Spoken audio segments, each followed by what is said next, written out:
Welcome to our deep dive into the world of robots in education. It seems like every day there's a new headline about AI automation and the future of work.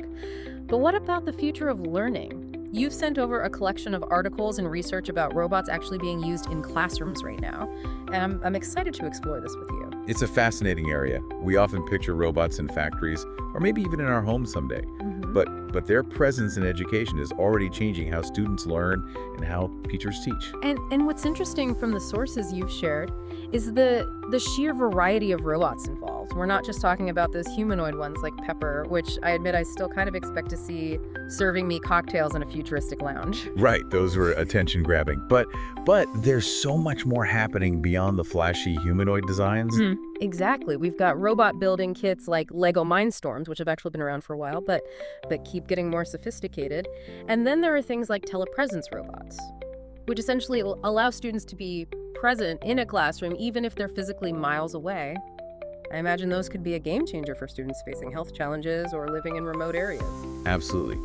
The ability to bridge those physical gaps is a huge area of potential. And what I find particularly compelling is the idea of robots as support systems within the classroom. The sources consistently emphasize that robots are not meant to replace teachers, but rather to augment their abilities and give them new tools to support diverse learners. It's like giving teachers a whole team of specialized assistants, right? One robot might be great at leading an interactive activity for the whole class, while another focuses on providing individualized tutoring for students who need a little extra help. That's a great analogy. And we look at some specific examples. We can see how this is already playing out in real classrooms. One that caught my eye was the use of Kirobo mini robots in Japan. These little robots are being used to help students practice conversational English. I read about those. They're designed to be cute and engaging, almost like little companions.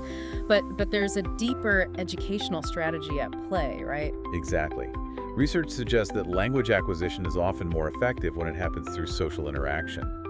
And while a robot can't fully replace a human conversation partner, it can provide a low-pressure environment for students to practice speaking Oh. and get comfortable using the language. It makes me think about how some people find it easier to talk to their pets than to strangers. Maybe there's a similar dynamic at play with these robots. That's an interesting parallel. And it speaks to the importance of considering the social and emotional aspects of learning, something that robots can potentially tap into in ways that traditional teaching methods might miss. So robots can potentially help create a more personalized and engaging learning environment, but the sources also mentioned Lego Mindstorms being used in US classrooms to get students excited about STEM subjects. Those aren't the cuddly conversational type of robots though, right? No, Lego Mindstorms is all about hands-on learning and problem solving.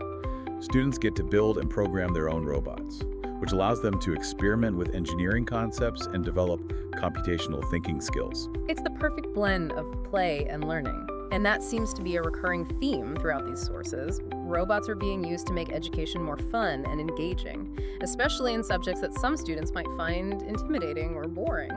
That's a key insight.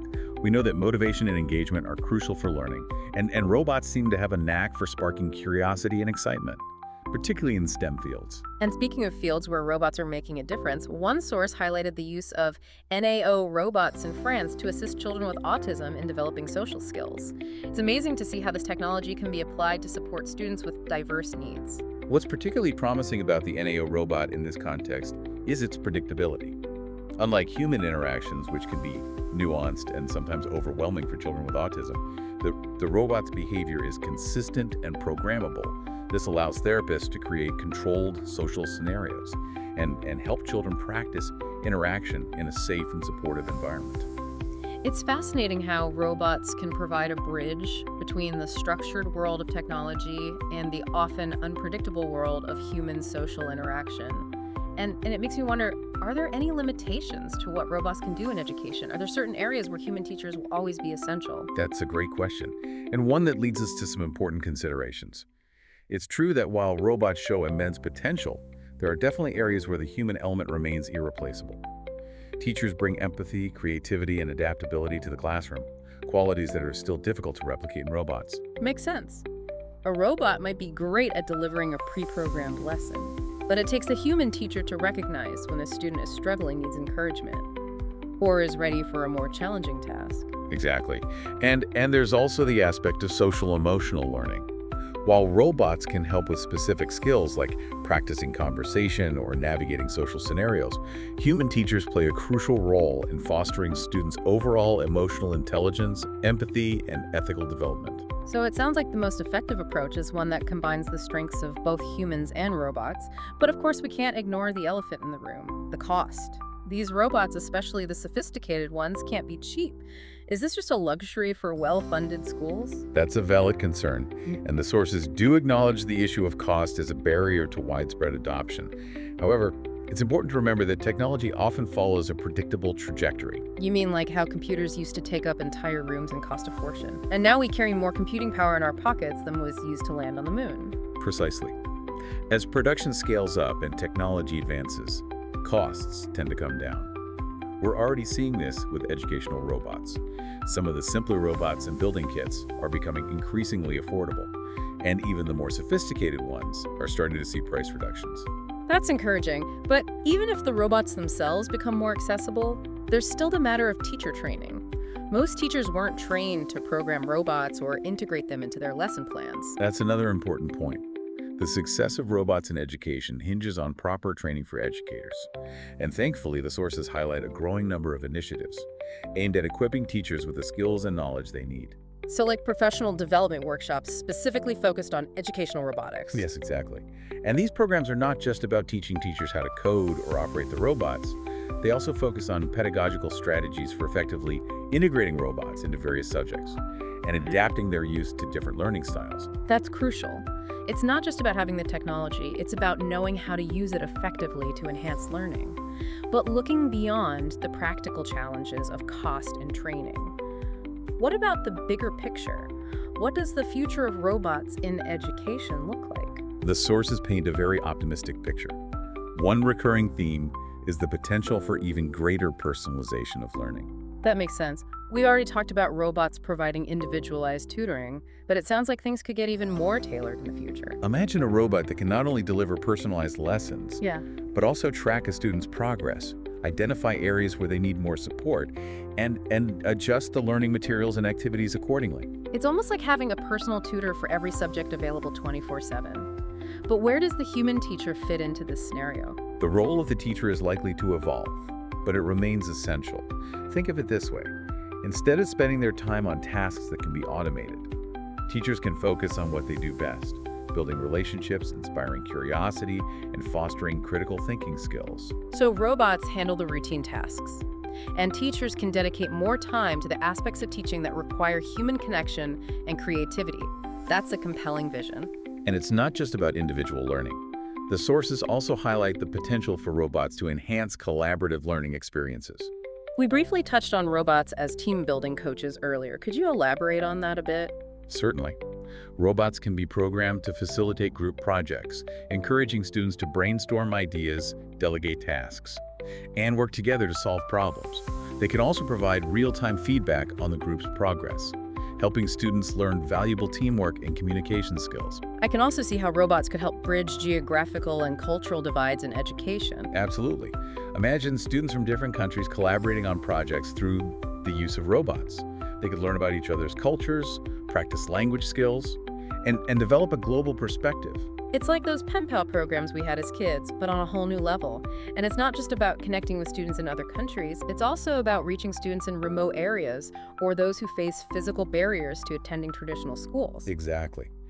Telepresence robots can allow students to participate in classroom activities from hospitals, from their homes, or even from remote villages. It opens up so many possibilities. But there's one area we haven't discussed much, and it keeps popping up in these sources: gamification. It seems like robots are playing a big role in making learning more game-like.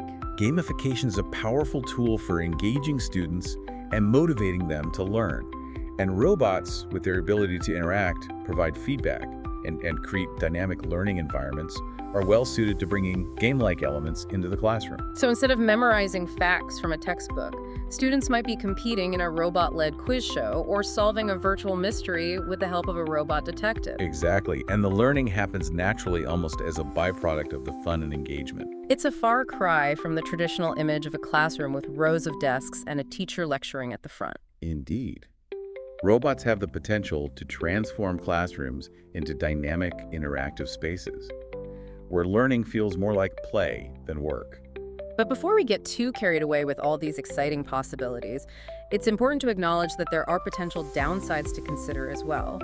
What are some of the things we need to be cautious about as robots become more integrated into education? That's an excellent point. While the potential benefits are significant, it's crucial to approach this technology with a balanced perspective. It's like any powerful tool. There's always the flip side to consider. We've got these amazing potential benefits, but what could go wrong? What should we be watching out for? One concern that often comes up is the potential for robots to exacerbate existing inequalities.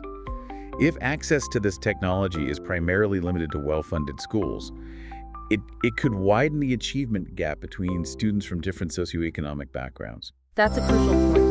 It's not enough to simply introduce robots into classrooms. We need to ensure equitable access for all students. Exactly, and that goes beyond just providing the physical robots. It also involves ensuring that teachers in all schools receive adequate training and support to effectively integrate these tools into their teaching practices. And there are also broader societal implications to consider. Some people worry that the increasing use of robots in education could lead to a devaluing of human teachers. That's a valid concern. However, I believe that robots can actually enhance the role of human teachers. By taking over some of the more routine tasks, robots can free up teachers to focus on what they do best, mentoring students, nurturing creativity, and fostering critical thinking skills. So it's not about replacing teachers, it's about empowering them. Precisely. And it's also about preparing students for a future where they'll be interacting with robots in various aspects of their lives.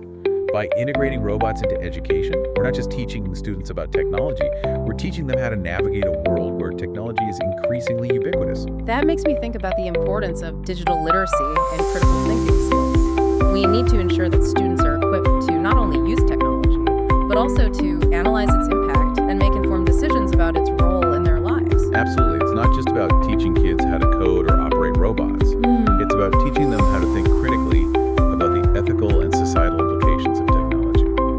So as we wrap up this deep dive, I'm curious to hear your thoughts on what all of this means for our listener. What's the one key takeaway you'd like them to walk away with? If I had to choose one, it would be this. The future of robots in education is not predetermined. It's something we're all shaping together. I like that. It's a call to action, an invitation to be part of the conversation. Exactly. Whether you're an educator, a parent, a student, or simply someone interested in the future of learning, your voice matters. Stay informed, ask questions, and engage in discussions about how we can best leverage this technology to create a more equitable, engaging, and enriching educational experience for all learners. This deep dive has given us a lot to think about. We've explored the present, the future, the challenges and the opportunities, and it seems like we're just at the beginning of this journey. We are, and I, for one, am incredibly excited to see where it leads us. Me too. Thanks for joining me on this deep dive. And to you, our listener, keep exploring, keep learning, and keep imagining the possibilities.